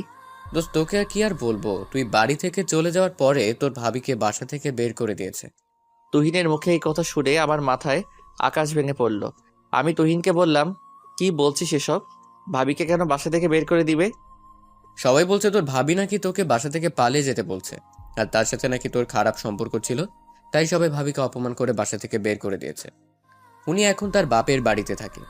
তুহিনের কথা শুনে আমার চোখের পানি বের হয়ে গেল। আমার জন্য আমার ভাবিকে বাসা থেকে বের করে দিল। কোনো দোষ না করেও আমার ভাবিকে বাড়ি ছাড়া হতে হলো। ভাবির জন্য খুব খারাপ লাগছে। তুহিন বলল, কি আর করার আছে বল? কান্না করে কি করবি? তোর বাসায় যাবি নাকি? না ভাই, বাসায় যাওয়ার ইচ্ছেটা মরে গেছে। চল কলেজের ভিতরে যাই। আচ্ছা, স্নেহা কেমন আছে দোস্ত? স্নেহা তো ভালো আছে, সবসময় হাসি খুশি ভাবে থাকে। মনে হয় তোকে ভুলেই গেছে। আমি আর কোনো কথা বললাম না, সোজা কলেজের ভিতরে চলে গেলাম। ছাড়পত্র নিয়ে অফিস রুম থেকে বের হবো, এমন সময় দেখি স্নেহা একটা ছেলের সাথে কথা বলছে। স্নেহাকে অন্য একটা ছেলের সাথে কথা বলতে দেখে খুব খারাপ লাগছিল। স্নেহার সাথে কথা বলতে খুব ইচ্ছে করছে, তাই ভাবলাম ওর সাথে একটু কথা বলে আসি। তাই স্নেহার দিকে এগিয়ে গিয়ে বললাম, স্নেহা কেমন আছো? স্নেহা আমার দিকে একবার তাকিয়ে আবার নিজের মুখ ঘুরিয়ে নিল। আমি আবার স্নেহা বলে ডাক দিলাম। স্নেহা বলল, আমি কোনো ধর্ষকের সাথে কথা বলতে চাই না, আপনি আমার সামনে থেকে চলে যান, আপনার মুখ দেখতেও আমার খারাপ লাগে। আমি কিছু বলার ভাষা খুঁজে পাচ্ছি না, অঝরে চোখের পানি পড়ছে। তুহিন আমার কাছে এসে বলল, এখানে দাঁড়িয়ে আর কত অপমান সহ্য করবি তুই? চল এখান থেকে। তুহিন আমাকে টেনে নিয়ে চলে গেল। এমন সময় আমার ফোনটা বেজে উঠল। ফোনের দিকে তাকিয়ে দেখি নুসরাত কল দিয়েছে। চোখের পানি মুছে ফোনটা রিসিভ করলাম। নুসরাত বলল, সবকিছু ঠিকঠাক ভাবে হয়েছে তো? হুম। আসবেন কখন? একটু পরে চলে আসবো। খাওয়া দাওয়া করছেন? হুম। আচ্ছা, বাসায় আসলে কথা হবে, ফোন রাখি। সাবধানে আসবেন। এই কথা বলে নুসরাত ফোন কেটে দিল। আমি তুহিনের থেকে বিদায় নিয়ে ঢাকার উদ্দেশ্যে রওনা দিলাম। 4 ঘন্টার মধ্যে ঢাকা পৌঁছে গেলাম। তারপর একটা রিক্সা নিয়ে বাসার সামনে চলে গেলাম। বাসার সামনে গিয়ে দরজার কলিং বেলে চাপ দিতেই আন্টি এসে দরজা খুলে দিল। বাবা ওখানে সব ঠিকঠাক আছে তো? আন্টি, আমার শরীরটা খুব ক্লান্ত হয়ে আছে, আমার একটু রেস্ট করা দরকার। আচ্ছা বাবা যাও, তুমি রেস্ট নাও। তারপর আমি রুমে গিয়ে ঘুমিয়ে পড়লাম। রাতের খাবার খাওয়ার জন্য নুসরাত আমাকে ডাকতে আসলো। উঠুন এবার, খাবার তো খেতে হবে নাকি? আমার খেতে ইচ্ছে করছে না, আপনারা খেয়ে নিন। সবাই আপনার অপেক্ষা করে বসে আছে, আসুন। আচ্ছা ঠিক আছে, আপনি যান, আমি আসছি। ওকে, তাড়াতাড়ি আসবেন। আমি হাত মুখ ধুয়ে খাবার খেতে চলে গেলাম। সবাই খাওয়া দাওয়া শেষ করে সোফায় এসে বসলো, আমিও বসলাম। আমাকে আঙ্কেল বলল, ঈশান, ওখানে কোনো সমস্যা হয়নি তো? তোমার বাসায় গিয়েছিলে? না আঙ্কেল, ওখানে একটা সমস্যা হয়ে গেছে। আমার জন্য আমার ভাবিকে বাসা থেকে বের করে দিয়েছে। কি বলছো তুমি? আঙ্কেল, আমার কাছে খুব খারাপ লাগছে। আমার ভাবি তো কোনো অন্যায় করেনি। আমার ভাবিকে কেন বিনা দোষে বাসা থেকে বের হতে হলো? সব আমার জন্য হলো। বাবা, নিজেকে দোষ দিও না, দেখবে সব ঠিক হয়ে যাবে। এখন যাও, ঘুমিয়ে পড়ো। কাল নুসরাতের সাথে কলেজে যাবে, নুসরাত তোমাকে নিয়ে গিয়ে ভর্তি করিয়ে দিবে। আপনাদের কি বলে যে ধন্যবাদ দেব সেটার ভাষা আমার জানা নেই। আমি তো ভাবছি আমার পড়াশোনা এখানেই শেষ হয়ে যাবে। বোকা ছেলে, আমি তো তোমার বাবারই মতো, বাবাকে ধন্যবাদ দিতে হয় নাকি? এখন রুমে চলে যাও। তারপর আমি নিজের রুমে চলে গেলাম। রুমে গিয়ে খাটের উপরে বসতেই নুসরাত আমাকে বলল, আসতে পারি? আসুন। স্নেহার সাথে দেখা হয়েছে? হুম। ও, তো কথা হয়েছে? না। কেন? এবার আমি নুসরাতের কাছে সবকিছু বললাম। নুসরাত আমার কথা শুনে স্তব্ধ হয়ে গেল। একটু পরে নুসরাত চলে গেল, আমিও ঘুমিয়ে পড়লাম। পরের দিন সকালে ঘুম থেকে উঠে কলেজে যাওয়ার জন্য রেডি হয়ে নিলাম। তারপর আমি আর নুসরাত নাস্তা করে আঙ্কেল আন্টির থেকে বিদায় নিয়ে বেরিয়ে পড়লাম। রাস্তায় গিয়ে দেখি কোনো গাড়ি নেই। অনেকক্ষণ দাঁড়িয়ে থাকার পরে একটা রিক্সা দেখতে পেলাম। রিক্সার মধ্যে আগে নুসরাত উঠে বসে। নুসরাতের পাশে বসতে আমার কাছে কেমন যেন লাগছে, তাই নুসরাত আর আমার মাঝে একটু গ্যাপ করে বসলাম। এমনভাবে বসে আছি যে কিছুর সাথে ধাক্কা খেলেই আমি নিচে পড়ে যাব। আমার এমন অবস্থা দেখে নুসরাত মুচকি মুচকি হাসতে থাকে। নুসরাত এবার বলল, ঠিক আছে বসুন, আবার রিক্সা থেকে পড়ে যেতে পারেন। না, আমি ঠিক আছি। এই কথা বলে চুপচাপ হয়ে গেলাম। কিছুক্ষণের মধ্যেই আমরা কলেজের কাছে পৌঁছে গেলাম। নুসরাত আমাকে নিয়ে সোজা অফিস রুমে নিয়ে গেল। ভর্তির সব কাজ শেষ করে নুসরাত ক্লাসে চলে যায়। আসলে স্যার নুসরাতকে ক্লাসে চলে যেতে বলছে, আমাকে অফিসেই বসে থাকতে বলল। স্যার আমাকে নিয়ে ক্লাসে যাবে আর সবার সাথে পরিচয় করিয়ে দিবে। একটু পর স্যার আমাকে নিয়ে ক্লাসের দিকে চলে গেল। আমি ক্লাসের ভিতরে যেতেই আমার দিকে সবাই তাকিয়ে রইল, যেন তারা একটা ভূত দেখতে পারছে তাদের চোখের সামনে। আমি স্যারের সাথে ক্লাসের ভিতরে যেতেই সবাই আমার দিকে তাকিয়ে রইল। এবার স্যার সবাইকে আমার সাথে পরিচয় করিয়ে দিয়ে চলে গেল। আমি গিয়ে একটা ছেলের সাথে বসলাম। ছেলেটার নাম নিলয়। নিলয় আমার দিকে হাত বাড়িয়ে বলল, হাই, আমি নিলয়। হ্যালো, আমি ঈশান। আপনি কি কলেজে নতুন এসেছেন? আজ থেকে আমরা ফ্রেন্ড, ওকে? ঠিক আছে। হ্যাঁ, বাসা কোথায় আপনার? আমরা না ফ্রেন্ড তো আপনি করে বলার কিছু নাই, তুই করে বলতে পারেন। হ্যাঁ ঠিক আছে, বাসা কই তোর? আমি নিলয়কে আমার সব পরিচয় দিয়ে দিলাম। একটু পরে স্যার এসে ক্লাস শুরু করলো। স্যার আমাকে দেখে দাঁড় করিয়ে আমার পরিচয় নিয়ে নিল। স্যার নিজের ক্লাস শেষ করে চলে গেল। এবার ক্লাসের ছেলেমেয়ে সবাই আমার সাথে পরিচয় হতে আসলো। সবার সাথে একটু দূরে দাঁড়িয়ে রইল নুসরাত। একটা জিনিস খুব ভালো লাগলো, যেখানে সবাই খুব ফ্রেন্ডলি। আজকের মতো কোনো রকমভাবে ক্লাস শেষ করে আমি আর নুসরাত কলেজ থেকে বেরিয়ে হাঁটতে শুরু করলাম। নুসরাত আমাকে বলল, এই শোনেন, আপনি কিন্তু কোনো মেয়ের সাথে বেশি কথা বলতে পারবেন না বলে দিলাম। কেন? জানি না, বলবেন না বলছি, বলবেন না। আমি আর কোনো কথা বললাম না। দুজনেই বাসায় চলে গেলাম। বাসায় বসে রইলাম। এমন সময় নুসরাত আসলো আমার রুমে বই নিয়ে। নুসরাত এসে বলল, আমরা একসাথে পড়াশোনা করব। ঠিক আছে, বসেন এখানে। এই শোনেন, আপনি আমাকে আর আপনি আপনি করে বলবেন না কিন্তু। ঠিক আছে, আপনিও বলবেন না। ওকে। এবার আমরা দুজনেই পড়তে শুরু করে দিলাম। নুসরাতের পড়াশোনা দেখে আমি অবাক হলাম। ও পড়াশোনায় খুব একটা ভালো না, বারবার আমাকে প্রশ্ন করে। আমি ওকে অনেক কিছুই বুঝিয়ে দিলাম। পড়াশোনা শেষ করে খেতে চলে গেলাম। খাবার টেবিলে গিয়ে বসতে আঙ্কেল বলল, ঈশান, কলেজ পছন্দ হয়েছে? জি আঙ্কেল। তো আজকে কেমন লাগছে কলেজ? খুব ভালো লেগেছে। আজকে প্রথম দিনে অনেকের সাথে পরিচয় হলো। আমি ভাবছিলাম এখানকার ছেলে মেয়েগুলা অন্যরকম হবে, কিন্তু দেখি সবাই খুব ফ্রেন্ডলি। ভালো হলেই ভালো। আঙ্কেল, আমি যে একটা চাকরির কথা বলেছিলাম সেটা? চাকরি করতে হবে কেন তোমার? কোনো চাকরি করতে হবে না তোমাকে, তুমি শুধু মন দিয়ে পড়াশোনা করো। আঙ্কেল, আমার একটা চাকরি দরকার। আমার জন্য আপনারা আর কত করবেন? আমার নিজের কাছেও খুব খারাপ লাগে। আমাকে একটা চাকরির ব্যবস্থা করে দিলে হবে। এতই যখন চাকরি করতে চাও, তাহলে তুমি কাল থেকে আমার অফিসে যাবে। সকালে যেহেতু কলেজ আছে, দুপুরের পরে তুমি অফিসে যাবে। ধন্যবাদ আঙ্কেল। কিন্তু বাবা, তুমি এত চাপ নিতে পারবে? কয়েক মাস পরেই তো তোমার পরীক্ষা। সমস্যা নেই আঙ্কেল, আমার কোনো সমস্যা হবে না, আমি ম্যানেজ করে নিতে পারবো। আচ্ছা ঠিক আছে। খাওয়া দাওয়া শেষ করে রাতে ঘুমিয়ে পড়লাম। সকালে ঘুম থেকে উঠে কলেজে যাওয়ার জন্য রেডি হয়ে বসে রইলাম। নুসরাত একটু পরে আমার রুমে আসে। আমি আর নুসরাত বেরিয়ে পড়লাম। আজকে বাসে করেই কলেজে চলে গেলাম। আজকে একটু তাড়াতাড়ি কলেজে পৌঁছে গেলাম। নুসরাত বলল, ক্লাস শুরু হতে এখনো অনেক সময় বাকি, চলো আমরা একটু ঘুরে আসি। খাওয়া দাওয়া শেষ করে রাতে ঘুমিয়ে পড়লাম। সকালে ঘুম থেকে উঠে কলেজে যাওয়ার জন্য রেডি হয়ে বসে রইলাম। নুসরাত একটু পরে আমার রুমে আসে। আমি আর নুসরাত বেরিয়ে পড়লাম। আজকে বাসে করেই কলেজে চলে গেলাম। আজকে একটু তাড়াতাড়ি কলেজে পৌঁছে গেলাম। নুসরাত বলল, ক্লাস শুরু হতে এখনো অনেক সময় বাকি, চলো আমরা একটু ঘুরে আসি। আমিও রাজি হয়ে গেলাম। দুজনে অনেকক্ষণ হাঁটাহাঁটি করলাম। নুসরাত আমাকে বলল, আচ্ছা, তোমার কি কালার পছন্দ? আমার নীল আর কালো পছন্দ। আর তোমার? এখন থেকে এটাই আমারও পছন্দ। মানে? কিছু না। আচ্ছা, ক্লাসের সময় হয়ে এসেছে, চলো, আবার লেট হয়ে যাবে। ঠিক আছে।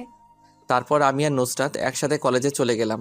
ক্লাসে গিয়ে দেখি নিলয় আমার জন্য তার পাশে জায়গায় রেখে দিয়েছে। আমি গিয়ে বসে পড়লাম।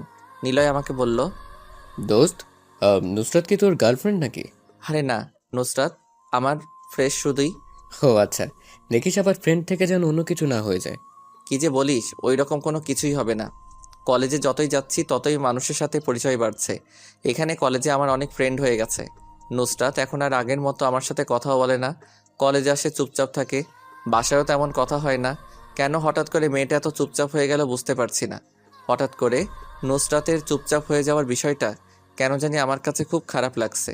যেই মেয়ে সারাক্ষণ আমার সাথে বকবক করতো, সে এখন আমার সাথে কথাও বলে না। ক্লাসে গিয়ে নিলয়কে বললাম, দোস্ত, নুসরাত দেখি চুপচাপ হয়ে গেছে, কিছুই বুঝলাম না। তুই তো বোকা, কি বুঝবি? তোর কথাও আমি ঠিক বুঝলাম না। নুসরাত তোকে ভালোবাসে। তুই কি দেখিস না, তুই যখন মেয়েদের সাথে আড্ডা দিস, নুসরাত তোর দিকে কিভাবে তাকিয়ে থাকে? আরে দূর, এসব না, বাদ দে তো। আমি নিজেই নুসরাতের সাথে কথা বলবো। যেই ভাবা সেই কাজ। নুসরাতের পুরো কলেজে খুঁজতে শুরু করলাম। একটু পরেই নুসরাতকে দেখলাম একা একা মন মরা হয়ে দাঁড়িয়ে আছে। আমি নুসরাতের কাছে গিয়ে বললাম, নুসরাত, তোমার সাথে আমার কিছু কথা ছিল। কি কথা? তুমি হঠাৎ করে এমন চুপচাপ হয়ে গেলে কেন? কি হয়েছে তোমার? কই কিছু না তো। সত্যি করে বলো, কি হয়েছে তোমার? তুমি তো এমন ছিলে না আগে। যেই মেয়ে সারাক্ষণ বকবক করতো, সে এখন চুপচাপ হয়ে গেল কিভাবে? তোমার জন্য তো ভালো হলো, কেউ এখন আর তোমাকে বিরক্ত করছে না, সবার সাথে সময় কাটাতে পারছো। মানে? কিছু না। আর কিছু বলবে? তোমার এসব কথার মানে আমি ঠিক বুঝলাম না নুসরাত, মানেটা আমাকে ক্লিয়ার করো। তুমি কি বোঝো না অন্য কোনো মেয়ের সাথে কথা বললে আমার খারাপ লাগে? তুমি কি বোঝো না তোমাকে অন্য কোনো মেয়ের সাথে দেখলে আমার সহ্য হয় না? তুমি কি বোঝো না আমি তোমাকে ভালোবাসি? নুসরাতের মুখে ভালোবাসার কথাটা শুনে আমার মাথায় আকাশ ভেঙে পড়ল। আমি স্তব্ধ হয়ে গেলাম। মুখ দিয়ে আর কোনো কথা বলতে পারছিলাম না। আমি আর কোনো কথা না বলে কলেজ থেকে সোজা বাসায় চলে গেলাম। বাসায় গিয়ে ভাবলাম, এখান থেকে আমার চলে যাওয়াটা বেটার হবে। যারা আমাকে এখানে থাকতে দিল তাদের সাথে আমি কি করে বেইমানি করতে পারি? তারা যদি এসব জানে তারা তো আমাকে অনেক খারাপ ভাববে। আমি চাই না কারোর বিশ্বাস ভেঙে দিতে।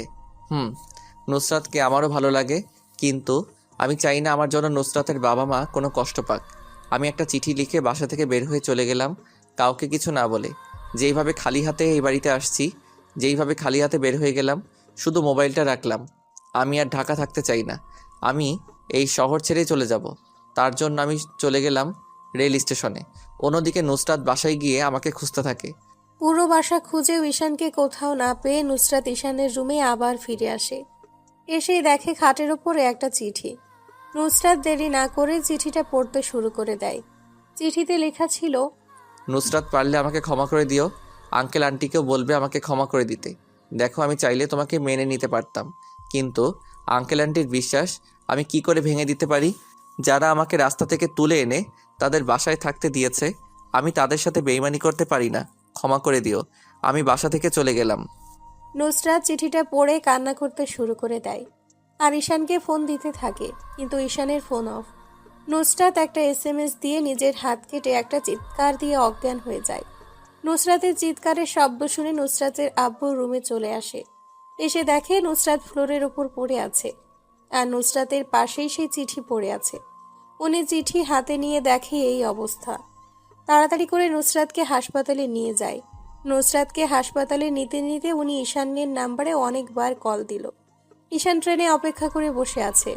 এবার ঈশান পকেট থেকে ফোন বের করে আর ফোন চালু করে দেখে অনেকগুলো কল। একটা এসএমএসও এসেছে। এসএমএস সিন করে দেখে নুসরাত একটা এসএমএস দিয়েছে। এবার আমি এসএমএসটা পড়তে শুরু করে দিলাম। এসএমএসটা ছিল, ঈশান, আমি তোমাকে ছাড়া বাঁচতে পারবো না। তুমি ভালো থেকো, আমি চলে যাচ্ছি তোমার থেকে অনেক দূরে। আমি এসএমএসটা দেখে আর নিজের চোখের পানি আটকে রাখতে পারলাম না। হঠাৎ করে আমার ফোনটা বেজে উঠল। ফোনের দিকে তাকিয়ে দেখি আঙ্কেল কল দিয়েছে। আমি ফোন রিসিভ করতেই আঙ্কেল বলল, বাবা ঈশান, তুমি কোথায়?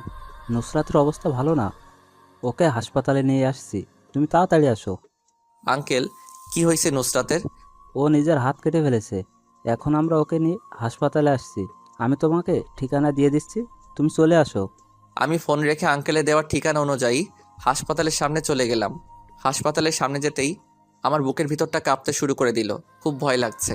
আমি হাসপাতালের ভিতরে যেতেই দেখলাম আঙ্কেল আর আন্টি দাঁড়িয়ে আছে। আমি তাড়াতাড়ি করে আঙ্কেলের কাছে গিয়ে বললাম, আঙ্কেল, নুসরাতের কি হয়েছে? আমার প্রশ্নের কোনো উত্তর না দিয়ে আঙ্কেল ঠাস করে আমার গালে একটা থাপ্পড় বসিয়ে দিল। আমি হতবাক হয়ে আঙ্কেলের দিকে তাকিয়ে রইলাম। আঙ্কেল আমাকে বলল, সব কিছুই তোমার জন্য হয়েছে।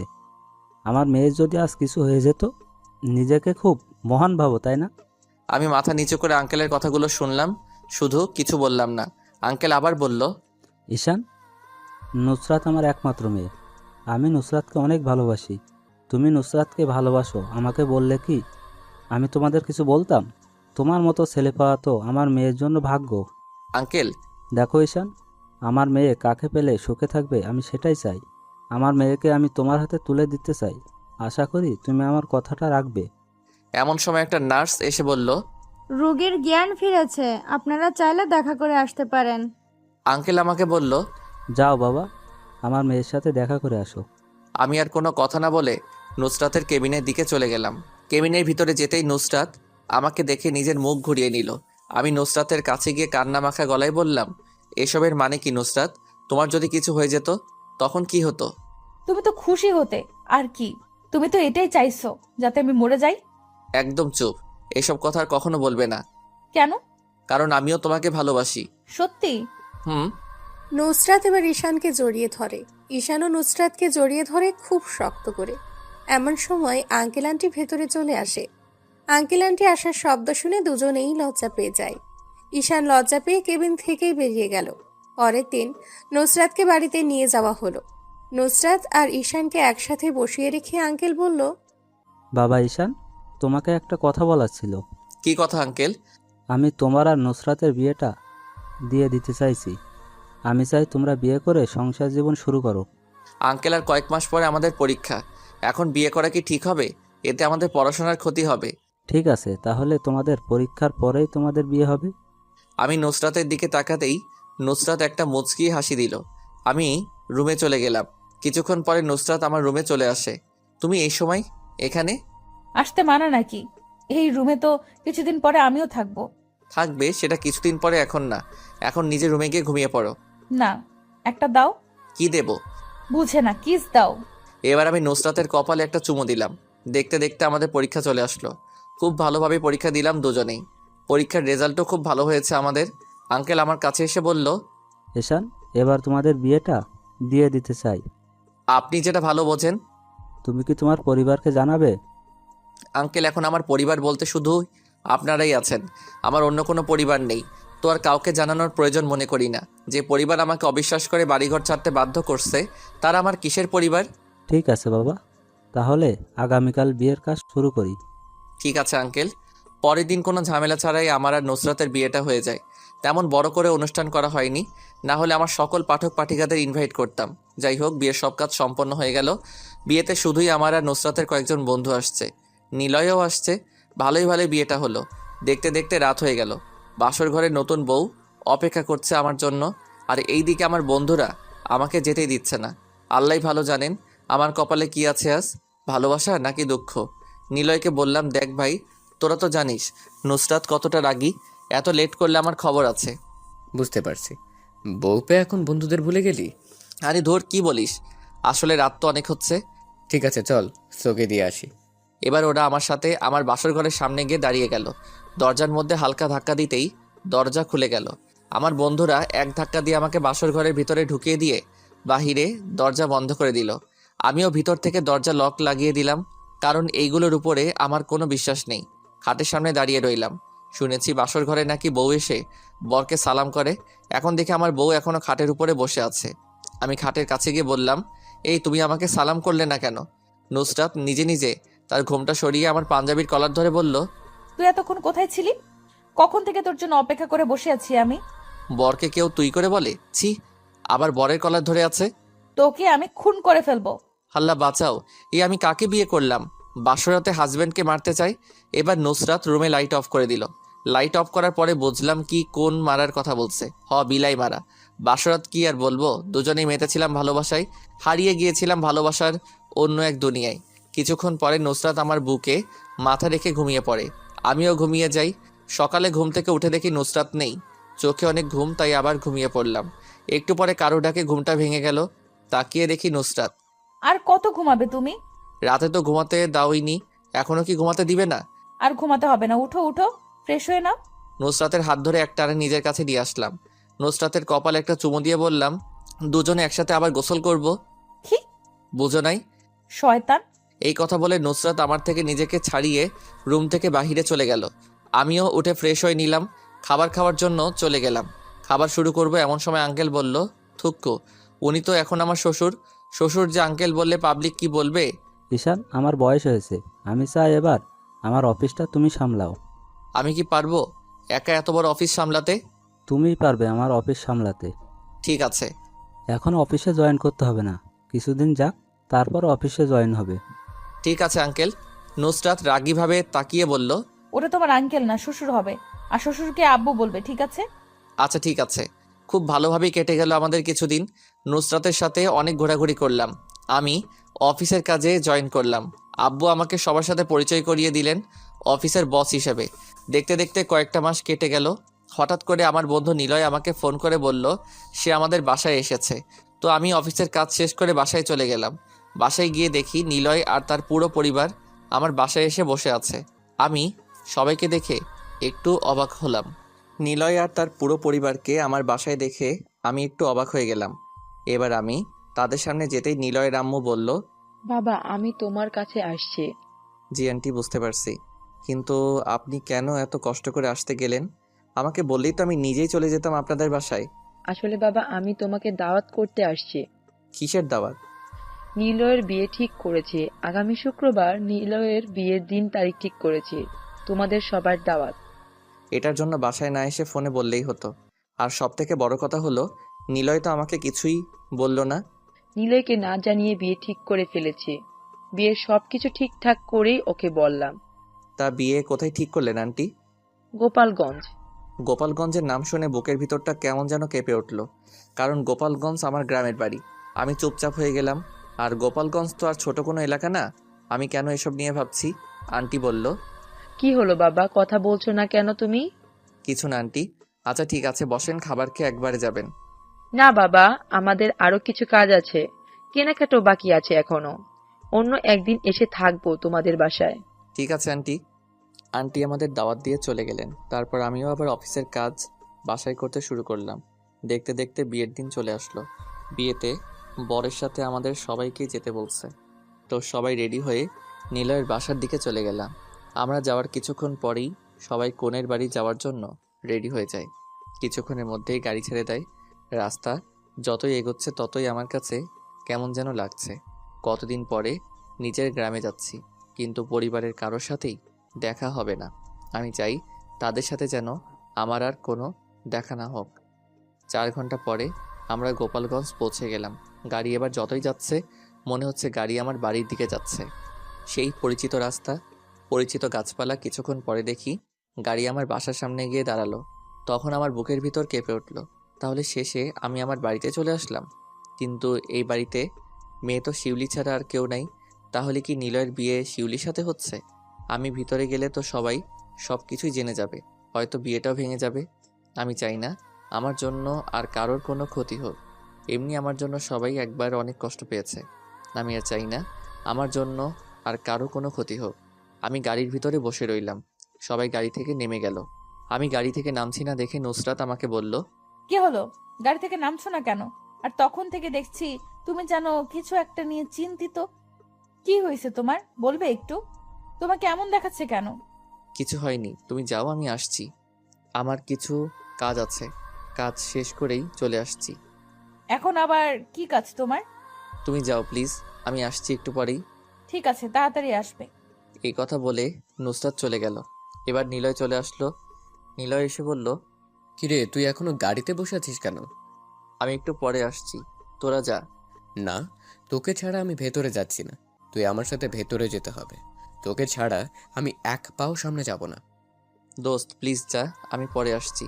না, তুই এখন আয়। কোনো কথা বলবি না, ফার্স্ট আয়। সবাই দাঁড়িয়ে আছে আমাদের জন্য। কি আর করার, ওর জোরাজোরির কাছে হার মানলাম। তবে এক পা যতই সামনে দিচ্ছি ততই আমার হার্টবিট বেড়ে যাচ্ছে। কি হবে তা ভাবতেই খারাপ লাগছে। আমার জন্য আবার এই বিয়েটা ভেঙে যাবে না তো? একটু সামনে যেতেই দেখি আমার ভাবি দাঁড়িয়ে আছে। ভাবিকে দেখে একটু অবাক হলাম। ভাবিকে না বাসা থেকে বের করে দিয়েছে, তাহলে ভাবি এখানে কি করে এলো? তাহলে তারা কি আবার ভাবিকে নিয়ে আসছে? যাক, ভালোই হলো। তবে ভাবিকে দেখে ইচ্ছে করছে এক দৌড়ে ভাবির কাছে চলে যাই, কিন্তু আমি নিরুপায়, চাইলেও পারছি না। এবার বরযাত্রীর সাথে আমি এগোতে থাকি। আমি সবার থেকে নিজেকে আড়ালে রাখার চেষ্টা করছি। হঠাৎ করে ভাবির চোখ আমার উপরে পড়ে। ভাবি আমাকে ভালো করে চিনতে পারছে না এত মানুষের ভিড়ে। ভাবি আমার দিকে অনেকক্ষণ তাকিয়ে রইল। এবার ভাবি এক দৌড়ে আমার কাছে এসে কান্না করতে করতে বলল, ঈশান ভাই আমার, তুমি এতদিন কোথায় ছিলে? এইদিকে আমি নিশ্চুপ হয়ে দাঁড়িয়ে রইলাম। ভাবি এবার মা বাবাকে ডাকতে থাকে। অন্যদিকে সবাই হতবাক হয়ে তাকিয়ে আছে। কেউ কিছুই বুঝতে পারছে না এরা কি করে আমাকে চিনে। সবাই হতবাক হয়ে তাকিয়ে আছে। মা বাবা একসাথে চলে আসে। বাবা আমাকে দেখেই কান্না করে দিল আর আমাকে শক্ত করে জড়িয়ে ধরে বলল, বাবা, তুই আমাকে ক্ষমা করে দিস। তোকে বিশ্বাস না করে তোর উপর অনেক অত্যাচার করেছি আমরা। সেই দিন তোর কথা আমাদের বিশ্বাস করা উচিত ছিল। আমার কাছে ক্ষমা চেয়ে আমাকে আর ছোট করবেন না, আমাকে আর অপরাধী বানাবেন না। এবার আম্মু আমার কাছে এসে বলল, বাবা ঈশান, আমি তোর সাথে অনেক খারাপ ব্যবহার করছি, তুই আমাকে ক্ষমা করে দিস বাবা। আমি তো একজন দর্শক, আপনারা কেন আমার কাছে ক্ষমা চাচ্ছেন? আমি তো অপরাধী। এমন সময় হঠাৎ করে কেউ আমার পায়ে ধরে কান্না করতে শুরু করে দিল। তাকিয়ে দেখি শিউলি। পা ছাড়ুন। না, আগে বল তুই আমাকে ক্ষমা করেছিস। আমি তোর সাথে অন্যায় করেছি অনেক। প্লিজ আমাকে ক্ষমা করে দে। আমি সেদিন অন্ধ হয়ে গিয়েছিলাম। প্লিজ আমাকে ক্ষমা করে দে ঈশান। আমি কিছুই বুঝতে পারছি না। আমি ভাবিকে বললাম, ভাবি কিছুই তো বুঝলাম না।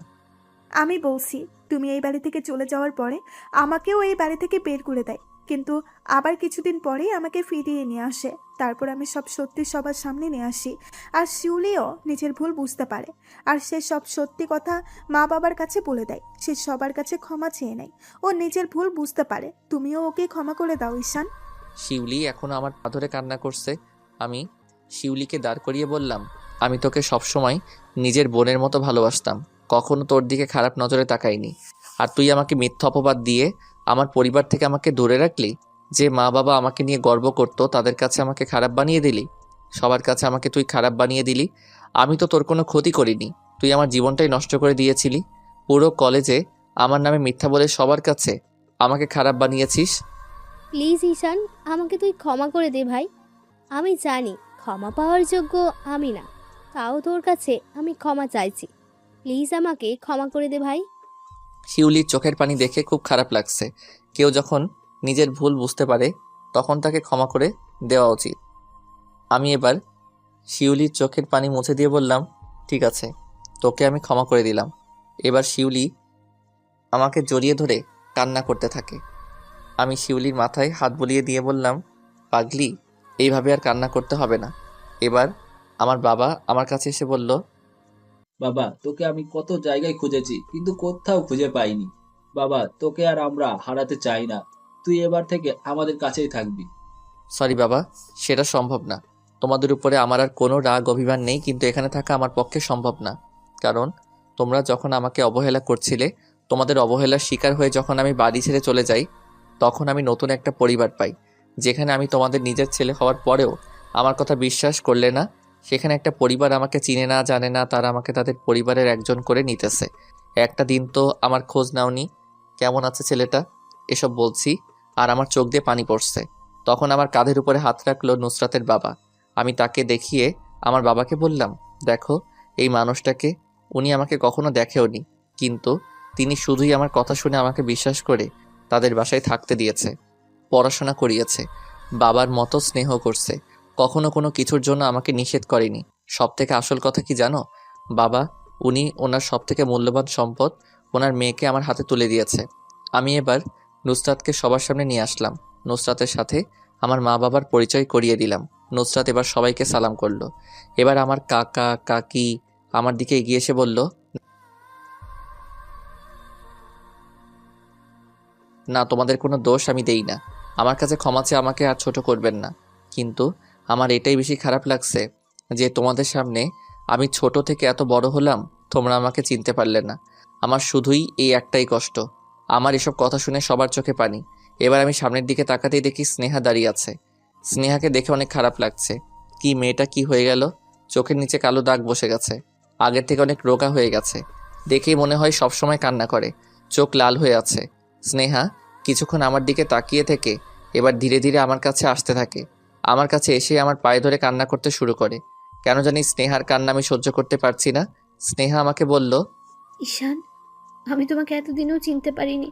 তোমাকে আমি অনেক কষ্ট দিয়েছি, তোমার গায়ে হাত তুলেছি, তোমাকে অবিশ্বাস করেছি, তোমার কথা শুনতে চাইনি। ঈশান, যেদিন আমি আসল ঘটনা জানতে পারি তখন ইচ্ছে করছিল নিজের গলায় দড়ি বেঁধে মরে যেতে, কিন্তু আমি সেটাও পারিনি। শুধুই বেঁচে আছি তোমার কাছে ক্ষমা চাইবো বলে। একটা মানুষকে আমি কতটা কষ্ট দিলাম। তোমার খারাপ সময়ে আমি তোমার পাশে না থেকে তোমাকে দূরে সরিয়ে দিয়েছি। বারবার তোমার একটা কথা আমার মনে পড়ছে, সেটা ছিল, প্লিজ নেহা, আমার কথাটা একটু শোনো। কিন্তু আমি সেদিন তোমার কোনো কথা শুনতে চাইনি। আমাকে ক্ষমা করে দাও ঈশান। আনার ভাবি আমার কাছে এসে বলল, ভাই স্নেহা প্রতিদিন এই বাড়িতে এসে তোমার কথা জিজ্ঞেস করে, মেয়েটা সবসময় কান্না করে শুধুই তোমার জন্য। তুমি ওকে ক্ষমা করে দাও, ও নিজের ভুল বুঝতে পারছে। আমি ক্ষমা করে দিলাম, কারোর উপরে আমার কোনো রাগ নেই। স্নেহা বলল, ঈশান, আমাকে কি আরেকটাবার তোমার জীবনে নেবে? সেটা আর সম্ভব না স্নেহা, তোমার প্রতি একটা সময় আমার ভালোবাসা ছিল, এখনো কোনো ভালোবাসা তোমার জন্য নেই। আমি এখন অন্য কারো, আর তাকে নিয়ে আমি অনেক ভালো আছি। আর সব থেকে বড় কথা, আমি বিবাহিত। আমার কথা শুনে স্নেহার চোখ দিয়ে টপ টপ করে পানি পড়তে থাকে। স্নেহা আমাকে বলল, আমি নিজের দোষে তোমাকে হারিয়ে ফেলেছি। স্নেহা এবার নুসরাতের কাছে গিয়ে বলল, বোন, ঈশানকে কখনো কোনো কষ্ট দিও না, খুব ভালো ছেলে।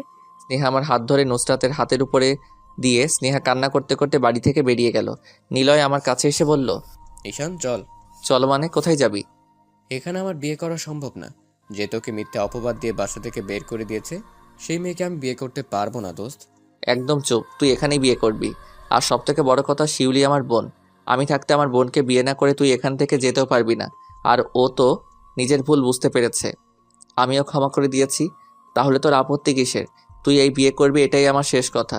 নিলয় আর আমাকে না করতে পারিনি। নিলয় বিয়ে করার জন্য রাজি হয়ে গেল। নুসরাতের মা বাবার সাথে আমার মা বাবার পরিচয় করিয়ে দিলাম।